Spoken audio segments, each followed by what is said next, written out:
Hello there, and welcome to our channel.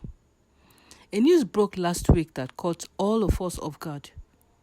This video gives a good summary of it. Disturbing news we got in the last 24 hours concerning Baba Ijesha on the allegations that he defiled a 14-year-old child. This news had the media buzzing all through the weekend with comments from all quarters, people sympathizing, people disappointed, and all sorts of condemnations. A number of questions also come to mind, but for me, the biggest question is, why did it take 7 whole years to arrive at this point? I guess only the victim's mother can provide the answer to this question.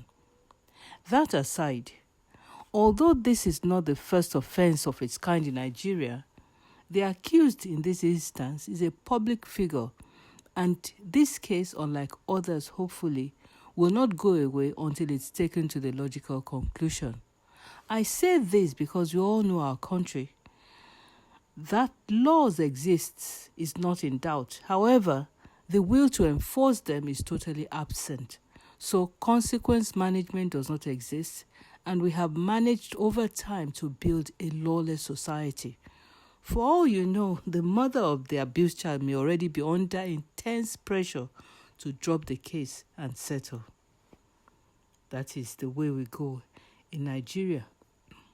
Now, we're going to look at a few things that will help us put things in perspective, understand why some people do what they do, and then how can we, as parents, as guardians, protect our children. So the first questions I want to ask here is, who is a pedophile and how do you identify one? The next video will answer some of these questions.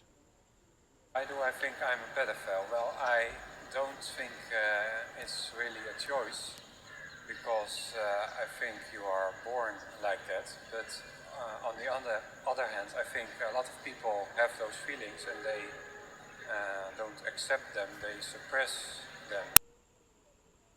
When most people imagine a child molester, they picture some ugly old person in a trench coat coaxing children to come and, take something from him in exchange for some candy, sweet, chewing gum, or something of that nature. They don't picture some uncle or aunt, the neighbor, another family member or trusted co-worker or a friend. I remember I used to have a colleague who told me that one day she came back from work only to find her brother-in-law in the house, with her young children. And one of the children, a girl, he was sitting on his lap. And she, from the way she saw the whole situation, she just knew that something was going on, or that he had the intention of doing wrong by that child. So she chased him out of the house and told him never ever to come back again unless she was at home, So from years of research, it's been established that child molesters, or pedophiles if you will, come from all walks of life. They can be of any gender, male or female, rich or poor, employed, unemployed, religious, not religious, highly educated, not educated, and from all walks of life. The worst of them, of these kind of people, are those that hide behind the cloak of normality and respectability within our community. Those are the most dangerous ones, because you just never have the inkling that they are up to the kind of atrocities they commit. How then do you identify a potential pedophile? What are the character traits that we look out for? According to research again, there are traits that suggest pedophilic tendencies, and we'll just highlight a few of them.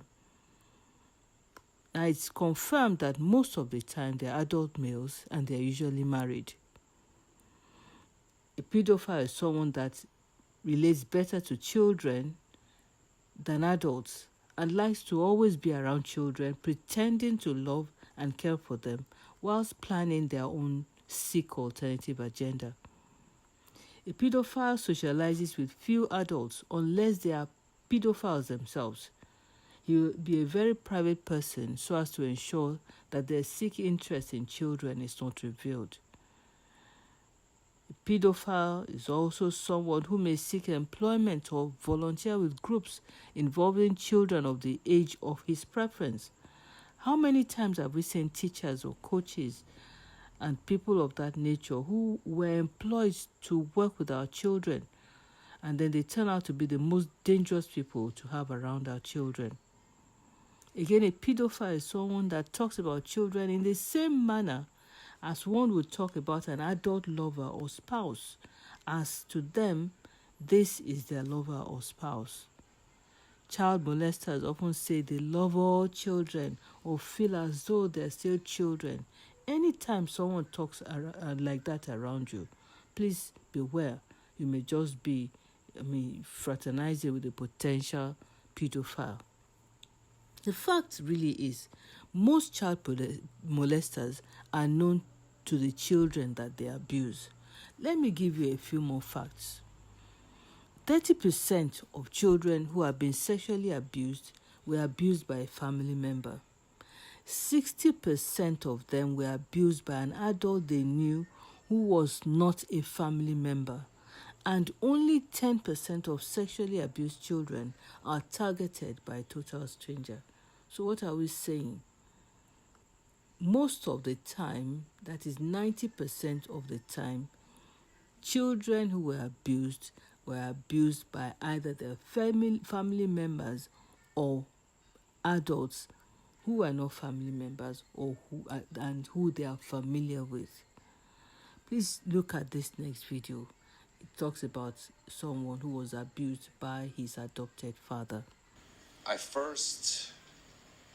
guess, at the camp, he would come in the evenings to the whole group, and he would lead these kind of, we'd play games, he would tell jokes, that type of deal. So that was where I first saw him, was, 7 or 8 years old, whatever that first camp was that I had attended. That's my first of just him coming into my world and being aware of who he was. Okay. So long before he was exposed as a serial sexual predator, Jerry Sandusky wrote an autobiography called Touched. I find that interesting. Yes. In the book, he wrote this about meeting you. He says, Matt became an instant challenge for me. I didn't want to see him go through life by himself at such a young age. I didn't want to lose him to whatever other fates might have awaited him.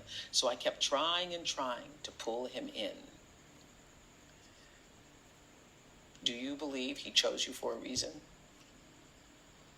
Yes, absolutely. He chose me.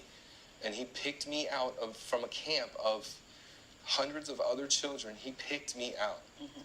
By whatever means he did that, I'm not sure. From the moment that I started to hear about this story and the victims who were coming forward, to me it looked like the true face of what sexual grooming and abuse looks like. So many people still think that sexual predator is the old man in the band or the guy with the raincoat or, quote, the boogeyman. But in reality, what I know, so many other people watching this know, that it's really the people who are the closest to you who are the master manipulators. And I want to hear from you, since now you have some perspective as an adult. When did the manipulation start? The manipulation quite honestly, it started from the very beginning. From the very first time, 9 years old, whenever, really it started from the first moment he met me. He had started doing what, he ended up doing, but that's where he started his process. The grooming process. The grooming process, correct. And so the very first thing that I ever noticed that he did was when he picked me up for the football game for the first time was he would just reach over and his hand would be on your knee, and while he's driving in the car? While he's driving, yeah. And it was, again, it was coming from where I came from. You didn't even touch each other. You didn't even hug. Like, we didn't hug each other to show love. We didn't kiss each other. We didn't tell each other we love you, So a person putting their hand on my knee, especially a grown man who has no relation to me, was awkward and weird. But I thought maybe that's just the way that his family was. That's the way that he was with his family, you know. Okay. And did the hand... So, I mean, from what we've heard, it's obvious to us that we must protect our children. So how do we go about protecting our children from pedophiles and potential pedophiles? There are three basic things to do. First, by taking certain responsibilities as parents and guardians, and we'll see what those responsibilities and actions are, by training our children, helping them know what to do if they find themselves in such circumstances. And then as parents again, knowing and looking out for signs of abuse. Here are a few tips that will be helpful. We must set aside time and not be too busy to supervise our children's extracurricular activities. Pedophiles are known to look for children who are vulnerable and are not getting a lot of attention from their parents. We must not be too busy to attend events concerning our children. Games, practices, rehearsals. Let's be there for these children. Spend time getting to know the adults in your child's life. Make it clear that you're an involved, present parent. If you don't do it, someone may just be waiting to step in and take advantage of your child. Another tip is this: if you leave your child in the care of a nanny, please set up a nanny cam. There are a few options out there. Use these tools to make sure your child is safe. Set up a hidden camera in your home to detect inappropriate activity. It was because the child of the case, the mother of the child whose case is under discussion, did a similar thing, and she was able to catch the offender red-handed. Again, teach your child about staying safe online. We know these days, everybody is online. You can access the internet by phone, by laptop, by all sorts of means. So for children who have phones, make sure, we teach our children about how to access, how to safely access the internet. Make sure your child knows that predators often pose as children or teenagers to lure children online. Monitor your child's use of the internet, keeping rules in place to limit the time they spend, and have regular discussions with them about who they are communicating with online. Tell them things not to do, not to send pictures to someone online, or to arrange physical meetings with some people that they are communicating with online. That should not happen. And then children being secretive about online behavior, help them to be open to you about, conversations they're having, connections they're making online. They must not be encouraged to keep secrets. If secrets are being kept, it is probably by someone or by under the instruction of someone they are communicating with online, and we must not allow that to ever happen. Then about touching, teach your children, give them instructions about touching so that they're able to recognize when they're touched inappropriately. There's this rule around touching which talks about the good touch, the bad touch, the secret touch. Teach them about this. What is a good touch? What is a bad touch? What is a secret touch? So that they are clear when a touch becomes, harmful to them. Again, teach your child also around, which part of their body can be touched, which one cannot be touched, and for them to also now speak up when such things happen, and they must learn to say no also. Someone wants to, is making such moves on them, they should learn to say no and, just take off by running or walking very briskly away from such a person.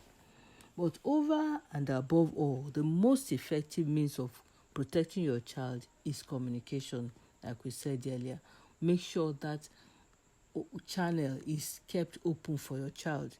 Make sure your child can walk up to you and talk to you freely about what is happening to them. Let them know that they will always be believed whenever they come to you and provide such information. You will not castigate them. You will help them through it. You will believe them. That is the only way a child will keep coming to you, and a child will keep talking to you about whatever issue that they are having. How do you know that your child is being molested? That's the next question, and it's a very critical one for us as as parents. What are the signs you look out for that tells you or that tell you that your child is being molested? And we'll see a few points that have been scrolled on the screen now. Just read through them and take them, keep them in mind. Now back to the issue at hand. These things happen to us in Nigeria or maybe in this side of the world, and people don't pay attention. Rapes are not reported because of stigmatization. Inappropriate sexual behaviors also go on, and nobody is charged. Nobody is castigated for it. How is this managed in climes outside of here? What happens in climes where people are not treated as sacred cows, where offenses like this are not glossed over? Let's look at two examples, and the individuals involved, we are quite familiar with them. We all know R. Kelly. R. Kelly was a singer, a songwriter, a record producer, a philanthropist. He has been credited with helping to redefine R&B and hip-hop, earning nicknames such as the King of R&B, the King of Pop Soul, the Pied Piper of R&B. He was an extremely successful, artist, and at the peak of his career, he was worth about $150 million. It's no secret today that he's been accused of numerous cases of sexual abuse, which he kept dodging over the years, but today he's sitting in a jail awaiting conviction. A second person is Bill Cosby. Bill Cosby, again, we all know him. I knew Bill Cosby as a child. I used to see his programs. I used to watch his programs. Bill Cosby was an American stand-up comedian, an actor, and an author who held an active career for over 60 years.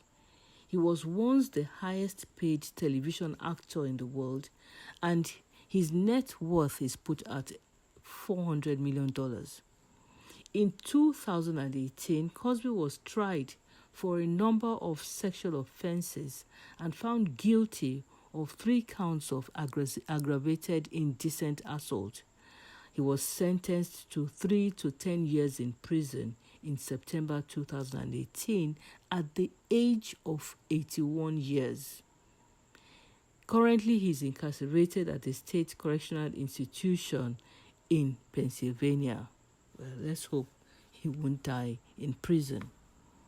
Now, having gone through all of this, I'm sure you agree with me that it's high time we start to get things right in our country. This case is our test case. This Baba Ijesha case is the test case for us in Nigeria. And no matter how much pressure is mounted to drop it, the public must ensure that it's kept in view and it is prosecuted and the offender punished if found guilty. So that's the matter arising today. I hope we have benefited something from the discourse. Please like and share this video. Also subscribe and click on the bell to receive notifications of our new videos. Thank you and see you next time.